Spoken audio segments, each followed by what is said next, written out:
Either way, we're here. We're talking about the Hunger Games. God forbid. The Hunger Games films and books needs no introduction in the cultural phenomenon in which it has become. Even if you've never seen the films, you probably still understand the general idea of these films and their storylines and plot. And honestly, it makes this video pretty redundant. I don't aim to create any new talking points or original thoughts on the Hunger Games films. Rather, I want to reestablish why these films are so beloved and why they were made in the first place, and the very real world warnings that we were given in these films that we seemingly ignored and are ignored. The Hunger Games has so much to say, and I'm here to say it all again, as we witness Nazi salutes at inaugurations of the strongest men in the world, something that the Hunger Games warned us about over 10 years ago when they first came to the big screen, yet we never heeded those warnings.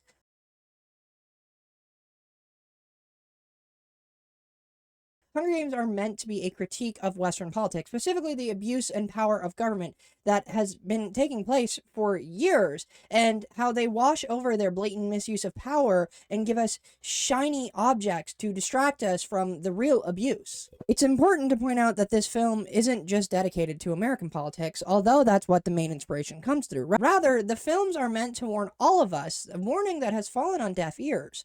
From the blatant rise that we've seen in bigotry and harmful rhetoric, I am a trans femme person who is witnessing more and more places become unwelcoming to me. I was told growing up that the world was going to become more accepting and tolerable, and yet I have never been more afraid to be who I am. From America to the UK to my own country, Canada, which is supposed to be the friendly neighbor to America, the better version, as we are often seen, yet we still have someone with the sentiment of a dictator rising to power and claiming he's coming for all of us next. We had the warning signs, and we ignored them.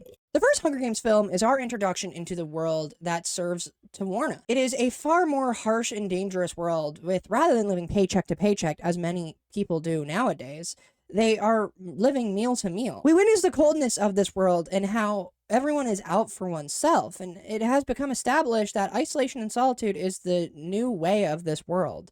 This should be our first warning.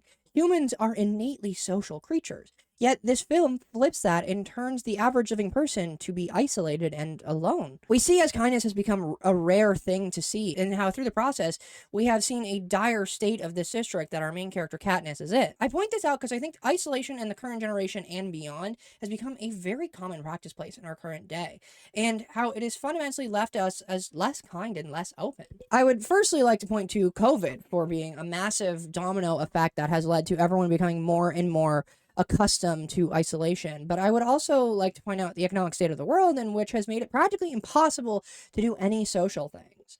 Without social rewards, such as going out and creating bonds with other humans, we become cynical and tend to harbor more ill will towards the world and people at large. We see this actively taking place in District 12, where there is no luxury or fun practices to take place, just survival and isolation. And although our current Western world is not as dire and based on strictly survival, this messaging is still a warning to what happens when we become isolated and unsocial. We become miserable and cruel to reflect how we feel onto others. But this isn't to say that humanity is absolutely doomed. Quite the opposite, as these moments of isolations and turmoil, acts of kindness mean so much more to us. Because they aren't just an everyday occurrence, and rather they have more meaning and intention behind them. They aren't just an everyday occurrence, and rather have meaning and intention behind them. And we see how impactful an act of kindness can be, from saving someone's life to making someone feel the need to fight on. As I said, we may not be in as dire a state as the Hunger Games, but we have direct parallels to what is happening in the series and what is happening in our real lives, such as even the glamour and glitz of it all. The Hunger Games makes a clear point to make it known how much wage and class inequality there is. They do this by showing us how much the capital takes advantage of the district's labor and shows us how good life can be if you live in the capital. At the cost of the game, of course. You could have everything you wanted, showing people who have been given nothing, not even the right to live or breathe an oasis of riches, all at the cost of your life. The capital does this for many reasons, but it's mainly to build gratitude towards the higher class. They are so gracious to have given us these treats and benefits. We see even the inkling of this in the recent TikTok man, with the coincidental just solved by Trump magically. oh, how grateful we are for our treats. The Hunger Game takes a clear stance in warning us of to not be fooled by our governments giving us treats. We must be vigilant and aware that these methods are to get us to look away from the very real issues at hand, such as the wage and class inequalities. A government is meant to serve its people, not torture and punish them. The Hunger Games aims to point that out. Because behind all the glitz and glamour, the treats and small wins is a facade, and that facade will always break and fall back on us, the people. Hell, even after winning the entire games and becoming living legends by all means, Peeta and Katniss still don't get to escape their living hell. Living in the same district in which they starved, seeing those around them struggle just as they did to even live, and the ever looming truth that they aren't safe still. This leans more into the second film, which I will be discussing, but still remains true by the end of the first. The game is not simply a one and done, and it follows you for the rest of your life as you become a capital animal that is set to be put on display and shown off as a circus act. We see the cycle continue.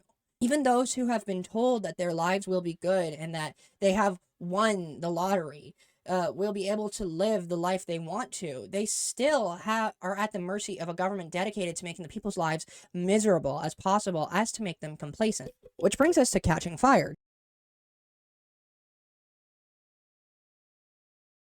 Catching Fire spends a large amount of its runtime dedicating to Katniss and Peeta in the act of being grateful.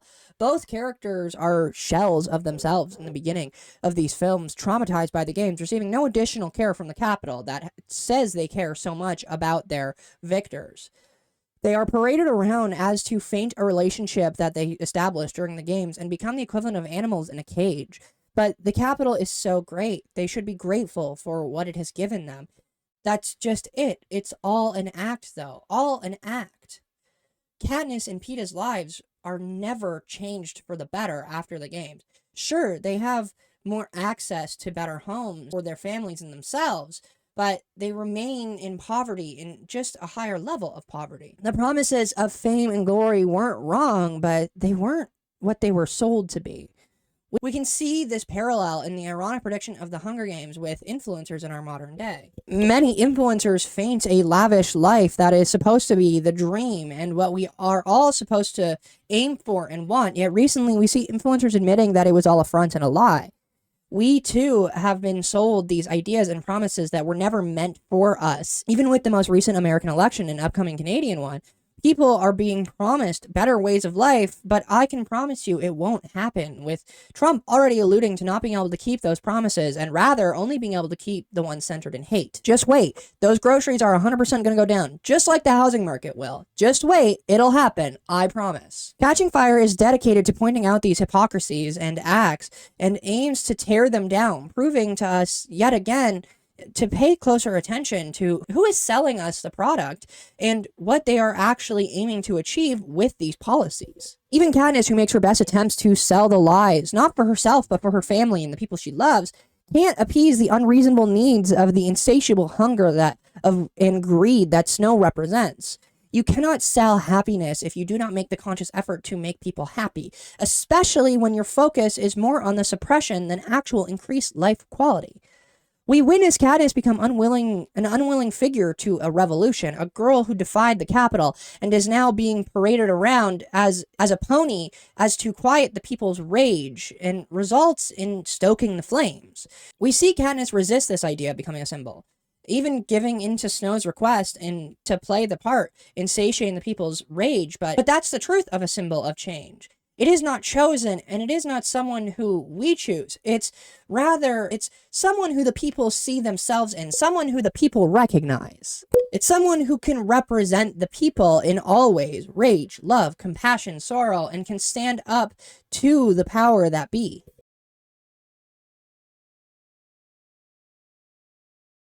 All changes come at a cost, however, especially revolutions. Mockingjay makes some pretty clear points on the vitriol that can come from two sides fighting, but one in which being it's not always about two sides. We see from characters such as Effie in Capital Children that we are not so dissimilar. That is exactly what they don't want us to know. So much of politics and elections is having an enemy to fight, having someone to blame, having someone to put all your problems onto. In some cases, that can be true. After all, we have a man taking part in a speed run of directly opposing his own constitution in as many ways as he physically can. But often, the truth is not as simple as us against them, and we forget that. Politics has boiled down to almost a sports fair, and rather than us looking for our options and assessing which ones are the best, often we are choosing the lesser of two evils, and or we are so diametrically opposed to one side that we vote in spite of that side rather than for our own wants and needs. Yet that's not the point of politics. It's not the aim of democracy. We are supposed to be voting for the sake of ourselves and our neighbors. That includes the people you may not always get along with. Often we are left with a choice between two options, and often it boils down to some strange sport event where it's us against them, but in reality, it's choosing the next 4 years of our lives for one another. And sometimes that means that you vote the same way as the KKK did, and you get to live with that fact. Although the modern West world is not at a point of the Mockingjay Revolution, it certainly is no stranger to standing up to the powers above us and creating a change, fighting tooth and nail to prove that we deserve to live. Because at the end of the day, that's all the districts wanted. And that's all that many people want, is the right to live and to be a person. We have seen queer, black, and people of color fight, and we have seen and heard, to be seen and heard, not to become the next ruling class, but to have a say, to have a vote, to be allowed to live, if you will. Many of these fights are still happening. Many started before I was even born, and many will continue after me. We witness many victories and many milestones along the way.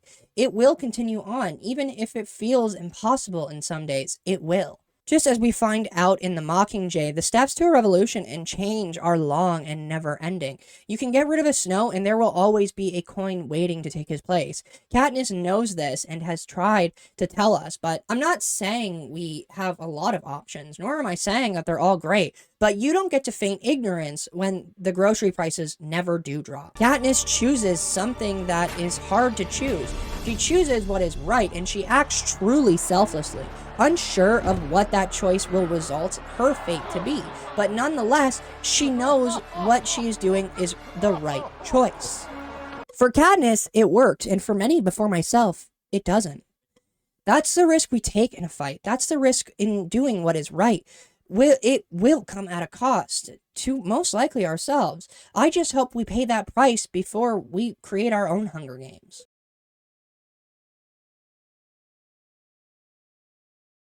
Finally, the Ballad of Songbirds and Snakes, dedicated to giving further narrative to our master villain of the Hunger Games films, Cornelius Snow.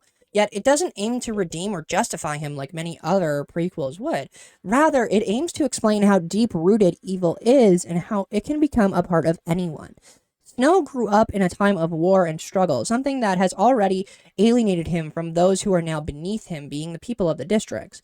He already has a subtle us versus them mentality due to the war which his family was destroyed, leading his twisted fate to falling in love with a girl from one of the poorest districts, a rather interesting and unlikely entanglement. The film aims to show us how evil is not some straightforward thing, such as the Snow we know from the original films. Someone who has grown comforted in atrocities and acts of violence, who feels vindicated by punishing those who he sees deserves it. Rather, the Snow of Ballad of Songbirds and Snakes is conflicted. He was raised to hate the districts, to aim for the capital, yet we witness all of his teachings get undermined by one singular girl. Someone who points out to him how twisted this world that they live in really is, but that wasn't enough. Snow was not hardwired to be evil. It's my belief that no one truly is. Rather, Snow is raised to accept the warm embrace of evil and allow the cold harshness of its backside to be paid by others and not him. Snow is a story that not everyone will change. Everyone can, but some will choose the path they see as most beneficial for themselves, no matter the cost of others. And for those of you who thirst for Snow, you have simultaneously missed but also got the point. Evil is something that can creep up its hands on anyone. We have all probably witnessed people in our lives get radicalized in one way or the other and suffer the brain disease that has landed a felon in the White House currently ruling a country and a dictator who is the most popular candidate for my own country. Granted, this isn't to say that Pierre and Trump are attractive, but rather to point out that there were times in which they had the option to remain on their path, just as we all have. Falling for Snow as a young man is to admit that it is easier and more attractive to give into the bad aspects of humanity. It's why I think they made Snow such a standard attractive character, because it is attractive to lean into our own vices and to look out for ourselves. It's better to not only look out for yourself and disregard everyone around you, but it's also inhuman. It leads us to the ultimate isolation, the ultimate loneliness. I mean, I look at most of these people that do take this path, and do they look like they enjoy themselves, really? Most of them have families that don't like talking to them. The greater populace don't like socializing with them, and the people who do enjoy their company only ever speak on hate, and that's the one thing that brings them together is hatred. To go the way of Snow is to accept hate and live by it. That's why we have characters like Lucy Gray and Katniss. It is harder to choose humanity and the world above yourself, but it leads to true freedom. Freedom that can only be found through empathy. Well, I hope this isn't too late of a video, because I honestly started this video due to the huge rise we've seen in a lot of Hunger Games related content on TikTok and such. And I have a lot of fear and anxiety moving forward in the world. And I love the Hunger Games because it manages to express that fear and anxiety. I am fearful for queer people, for black people, for people of color in America who are going to have a nerve-wracking next 4 years. I fear my country is next, and I can see the election and the candidates over the horizon, and I fear seeing a lack of human empathy we have witnessed taking place all around the world, and it still remains to be true. I learned in history and in university that we have overcome many adversities as humanity. Much of our existence is based on neutralizing the natural threats we face in society, and it's based in making our life more comfortable. We forgot parts of that along the way, but as those before me, I know we can find it again. I hope we can. So finally, I say it's not too late to listen to the warnings that the Hunger Games has. So let's heed Suzanne Collins' warnings, and let's not allow Snow to fall untaught. I have been Enigma Bizarre, and goodbye. Yeah, no, not at all. I mean, this is generally inspired. I'll post this be a bitch from the cat. I don't know if I'm giving that, but I'm definitely giving a mess. So,